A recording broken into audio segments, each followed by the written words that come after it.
Mar Baselios college of എഡ്യൂക്കേഷനിലെ medical garden നിർമ്മിക്കുന്നതിനോട് അനുബന്ധിച്ചുള്ള ഒരു ചെടിയാണ് പരിചയപ്പെടുത്താൻ പോകുന്നത്. ഇതിൻ്റെ ലോക്കൽ നെയിം എന്ന് പറയുന്നത് കുറുന്തോട്ടി എന്നാണ്. ഇതിൻ്റെ സയൻറ്റിഫിക് നെയിം സെഡ അക്യൂട്ട ഫാമിലി മാൽവേസിയെ. ഈ ചെടി നമ്മളുടെ വാദസംബന്ധമായ എല്ലാ അസുഖങ്ങൾക്കും ഉപയോഗിക്കുന്ന ഒരു ചെടിയാണ്. ഇതിൻ്റെ വേരിനാണ് ഏറ്റവും കൂടുതലായിട്ട് ഉപയോഗപ്രദമായിട്ടുള്ള ഭാഗം എന്ന് പറയുന്നത്. ഇലയും സ്റ്റെമ്മും എല്ലാം നമ്മൾ താളിയായിട്ടും ഉപയോഗിക്കാറുണ്ട്. കുറുന്തോട്ടിക്കും വാദമോ എന്നുള്ളൊരു ചൊല്ല് ഇതിൽ പതിവായി നമ്മൾ കേൾക്കാറുള്ളതാണ്. അപ്പോൾ എല്ലാവരും ഈ ചെടിയെ ഒന്ന് സപ്പോർട്ട് ചെയ്യും. ഇത് ബല എന്ന് പറയാം, സംസ്കൃതത്തിൽ ബല എന്ന് പറയാം. ബല എന്ന് പറഞ്ഞാൽ കുറുന്തോട്ടി, ബല ചികന്താജി കഷായം, ബല ചികന്താജി തൈലം എല്ലാം ഉപയോഗിക്കാം. ശുദ്ധ ബല തൈലം ബല എന്ന് പറഞ്ഞാൽ പ്രത്യേകിച്ചും കുറുന്തോട്ടിയുടെ വേരാണ് ഉപയോഗിക്കുന്നത്. എന്നിരുന്നാലും തണ്ടും ചിലർ ഉപയോഗിക്കാറുണ്ട്.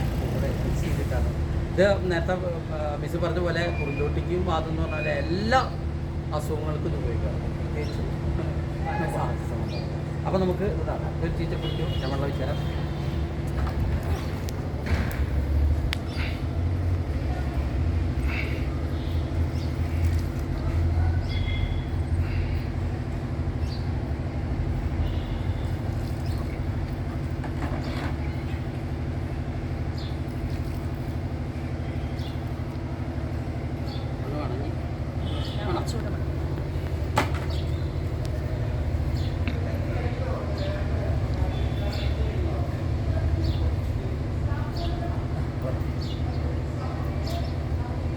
ഇത് ഒരു ടൈപ്പ് കുറുന്തോട്ടി, പലതരത്തിലുള്ള കുറുന്തോട്ടി ഉണ്ട്. ഇതൊരു വേറെ തരത്തിലുള്ള കുറുന്തോട്ടി, പലതരത്തിലുള്ള വള്ളി കുറുന്തോട്ടി, ചെറിയ കുറ്റി കുറുന്തോട്ടി, പിന്നെ കളർ ചേഞ്ചുള്ള കുറുന്തോട്ടി, അങ്ങനെ പലതരത്തിലുള്ള ഒരു കുറുന്തോട്ടിയെ നമ്മൾ പരിചയപ്പെടുത്തുന്നു. ശരി.